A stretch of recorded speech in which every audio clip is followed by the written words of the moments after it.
What's going on, Lynx fans? Welcome into a very special edition of Lynx Unleashed, the official podcast of the Minnesota Lynx. Wendell Webster, radio play-by-play voice of the Lynx, here with you to share that I had the privilege of speaking with Maya Moore Irons. Maya, of course, is going to see her jersey go up into the rafters on Saturday for our game against the Indiana Fever. I spoke with Maya about all of her great memories here in the W, her memories here with the Lynx fan base, what she's up to now, and how excited she is for the special night on Saturday to see her jersey go up into the rafters.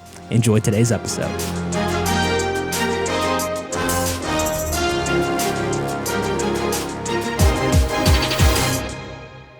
Maya, thank you so much for joining us today. Absolutely good to be here. First thing first, obviously Saturday is going to be a big night for you. You're going to see your jersey go up into the rafters. Walk us through the emotions that you're feeling right now. It's been very nostalgic looking back, thinking about all of the wonderful memories. I'm just excited to be in the same space with so many people that I've missed, and had so many great memories and did a lot of my young adult growing up with. So just being in the arena with all of the Lynx supporters and just the environment's going to be, I think, just pretty electric. So just looking forward to reconnecting. And now, Maya, obviously you had such a storied playing career here with the Minnesota Lynx, multiple championships here in your entire playing time here in Minnesota. When you look back at those glory days that you had with the Lynx, what memories really stand out the most to you? Probably just the combination of, we had so many different personalities and talents, but all of us coming together at the right time and really no one caring who got the credit. It was so special to play with such an unselfish group. It's one thing to have people with the right attitude, but then you put Hall of Fame talent, right attitude, passion, consistency, professional, fun. I mean, there was not a day where we were not laughing as a team.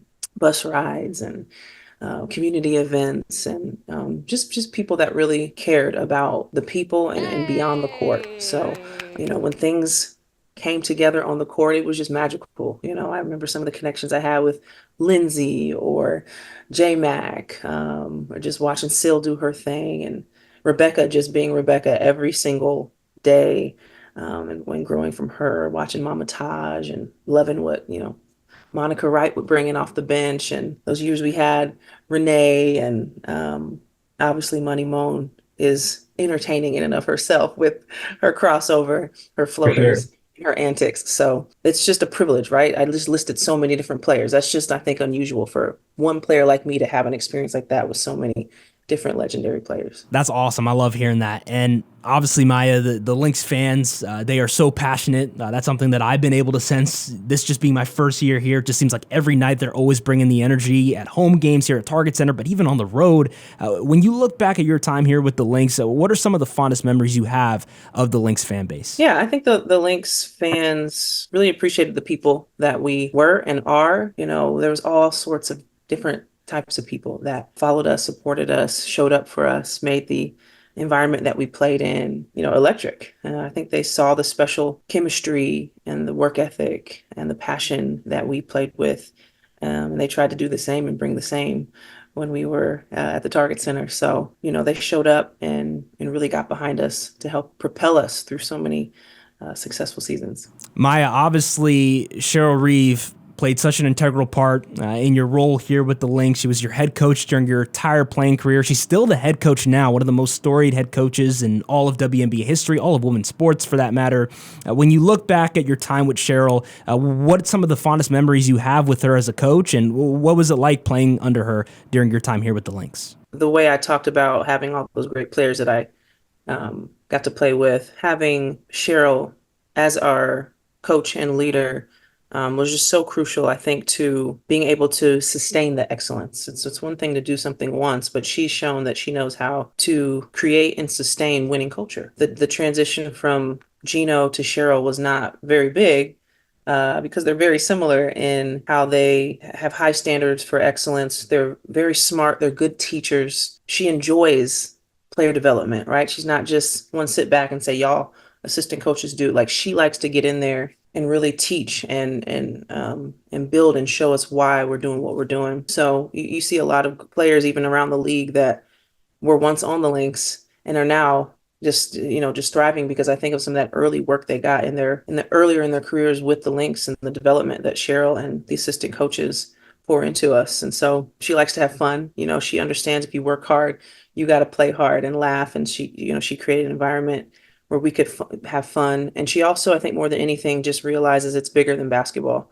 And she empowered us, especially in that 2016 summer, which was a hard summer for our hearts and just dealing with the violence in our community. And Cheryl was the first one to say, I will empower y'all to do whatever you feel like you need to do to be a human being in this moment. And I'll never forget the way she stepped up and led as a human that year and all these years. So just super, super grateful. Yeah, she cares about her players. It's really fun. And again, you just see even after the dynasty era, they're still, successful. You see that there's a culture there. There's a way of playing the game that players buy into, that enjoy. You can see the joy and the chemistry. You hear that Nafisa talking about it all the time this year, our chemistry, our chemistry, our chemistry. And it's the same thing we had. It's not a secret. It's just, the people have to commit to being about each other. And you touched a little bit there about Nafisa Collier. So I want to talk about this year's Lynx squad, right? I mean, the story of the season that they're having, top in the West right now, Commissioner's Cup champions and possibly on track to get another title. How excited are you about that? And just what have been some of your impressions about this year's Lynx team? And we have so many great players, Nafisa Collier being our face of the franchise, but also Kayla McBride, an all-star, some new additions like Courtney Williams and Alana Smith, and then youngsters like Diamond Miller, Dorothy Uwas, and Alyssa Peely.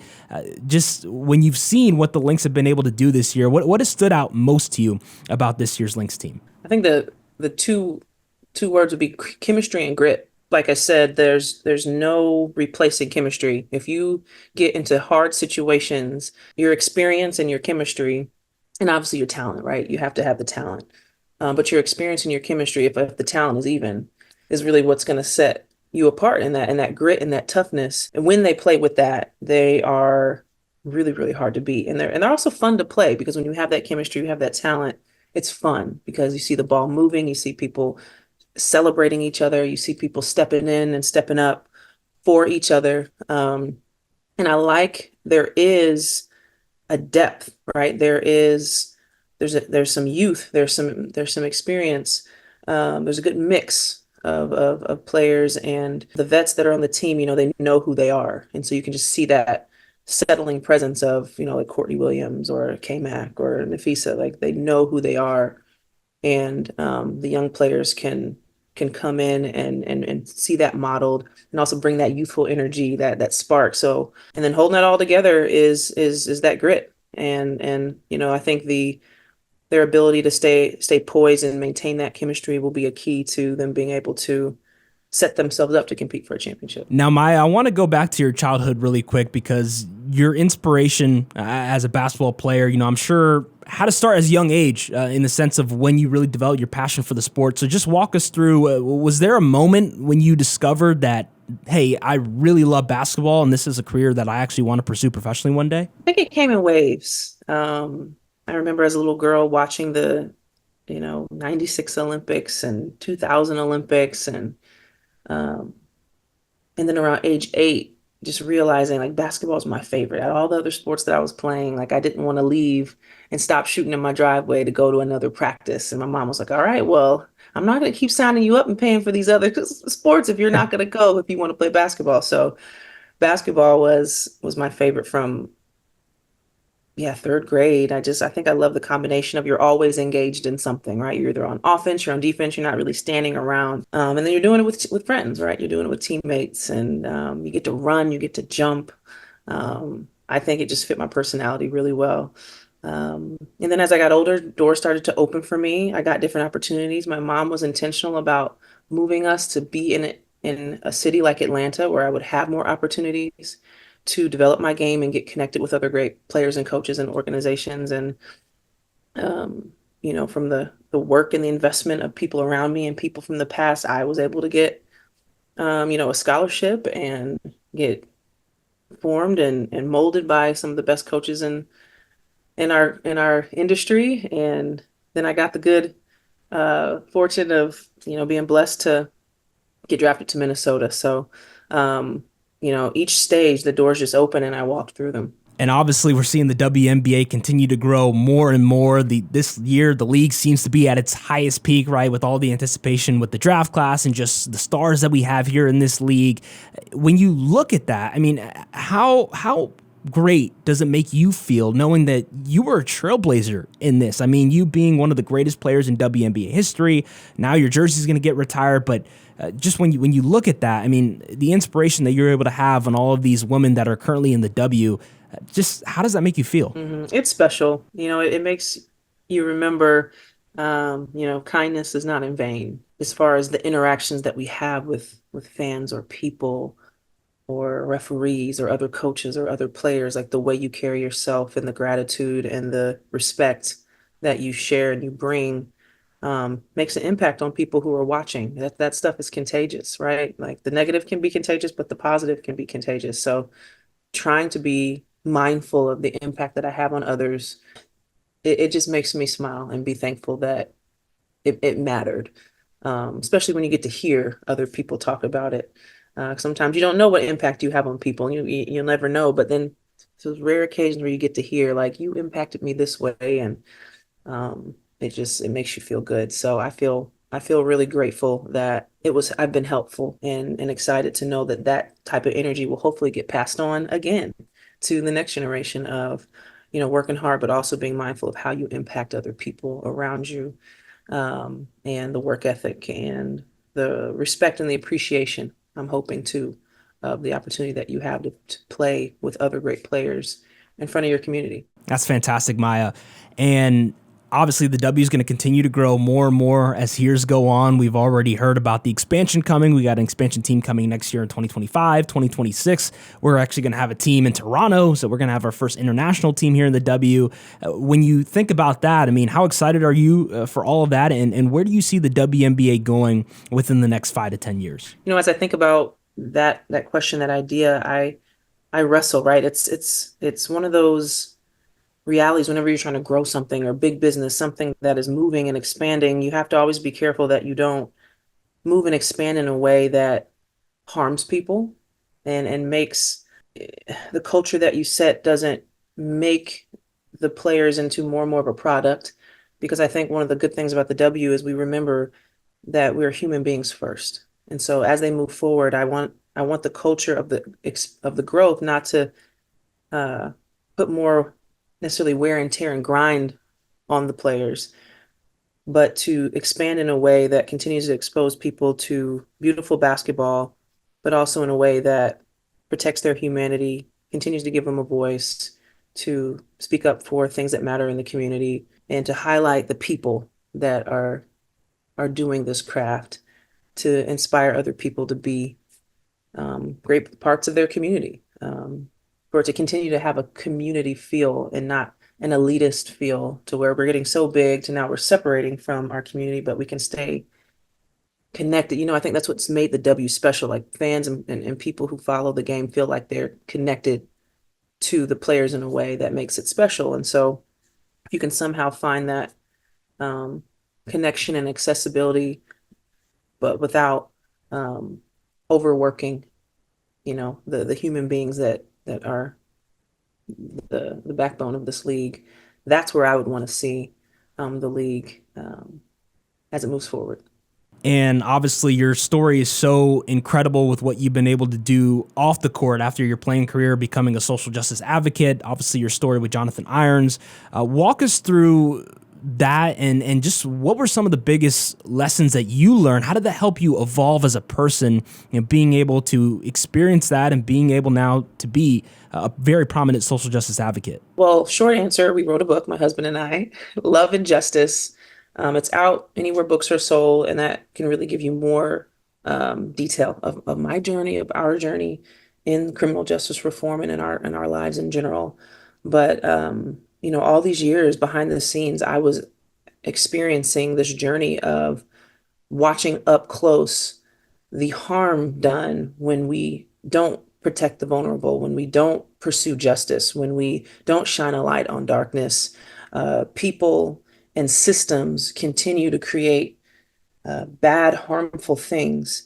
when we don't do something about it, when we don't talk about it, when we don't step up as leaders and confront the truth. As painful as it is, we have to know our history. We have to know, how did these systems come about? Because anything that you see around you was created by someone. The way things operate, our prison system, our justice system. And so I was learning behind the scenes. And then, like we talked about a little bit earlier, in 2016, it started to become more forefront of what I would use my voice for, as I got more educated and more confident to be able to talk about some of these dark things in our country that need healing, need restoration. And so I just wanted to be an example of reminding everyone, we're human beings first. We're not athletes, we're not basketball players, we're not entertainers first. We are people, a part of a community, always. And so are you, right? Everyone is a part of a community, whether you acknowledge or realize it. We're all connected. We're all on a team. And so now that I'm, you know, 35, right? I spent so much of my youth playing and learning and growing as a pro athlete, but now on this side of my retired life, I've just really been able to see the fruit of when you stop and you try to go into the hard place and shine a light. Like, so much life can come out of it. My husband and I are healthy, are pursuing to just be healthier and heal, more healing and whole, and bringing that to our community. My husband started a business, creating jobs. We have a son, and just people are just having more access to us in our community to be able to be inspired and learn and grow from our journey.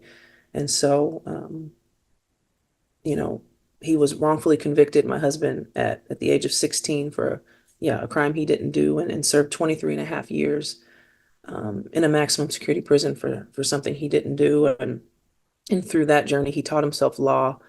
My extended family that I grew up with in Missouri met him through a prison ministry connection and just started advocating for him over the years. And I did as well.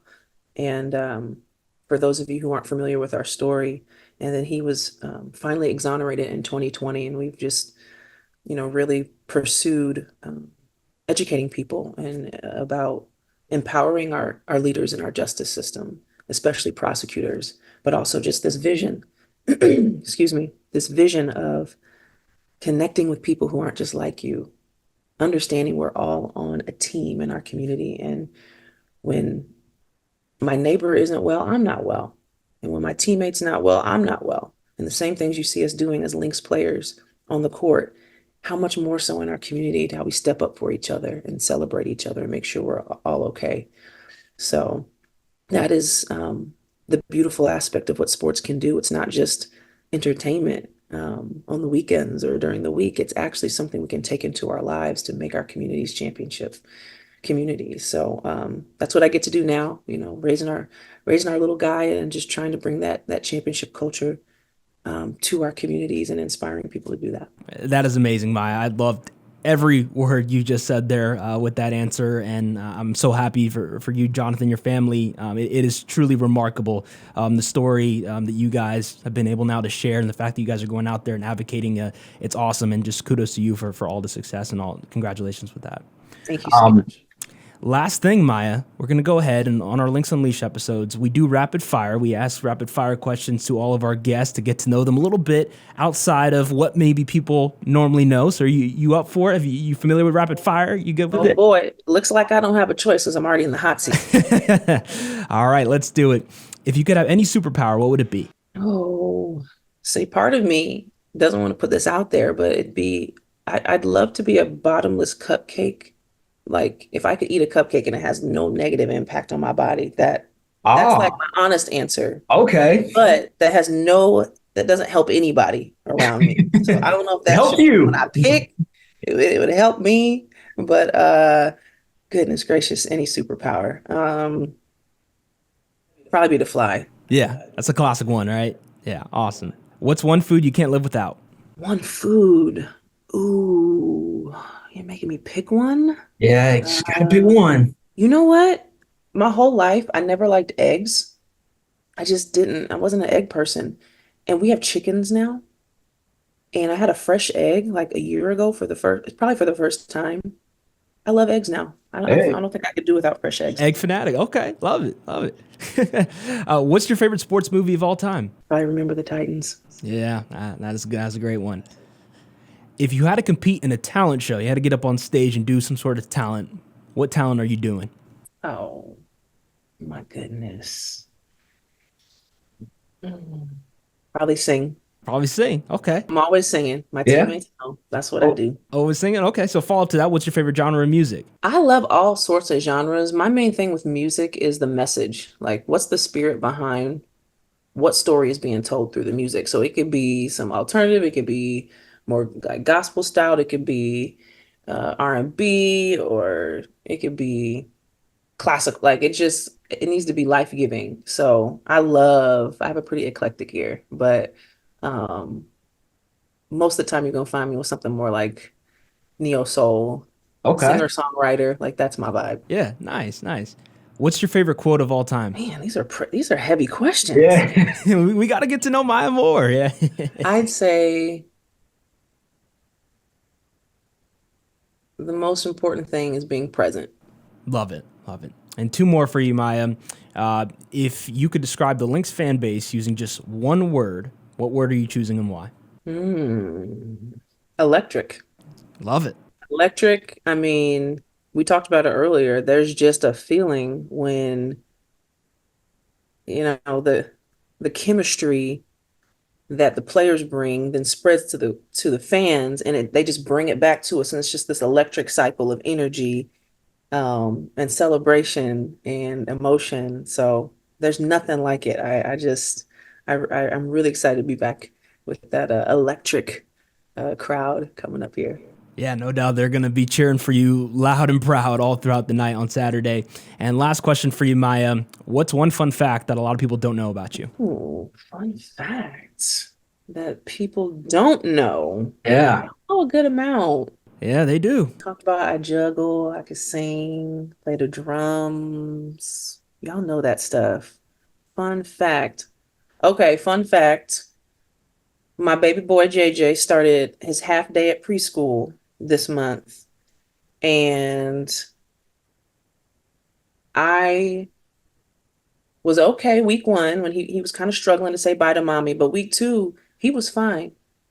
He just went off to preschool, didn't say bye, and I was all in my feelings. So y'all might know I was in my feelings as a mama, because my little boy's like, okay, mom, I'm gone. I don't, he doesn't need me anymore.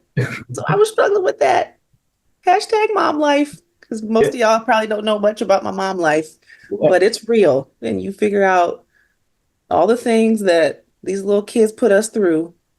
But yeah, that's probably a fun fact of Maya is enjoying all the highs and lows of mom life. No, that's awesome. Mom life spoken at its finest.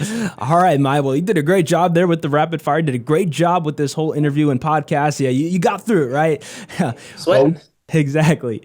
Well, we really appreciate you for coming on, Maya. Obviously, the entire Lynx fan base loves you. We love you here as an organization. Congratulations on all the success. Congratulations on getting your jersey, getting ready to be retired, and up to the rafters. And we can't wait to celebrate you on Saturday. Thank you so much. See you guys soon. There you guys have it, folks. That was today's episode of Lynx Unleashed with Maya Moore Irons.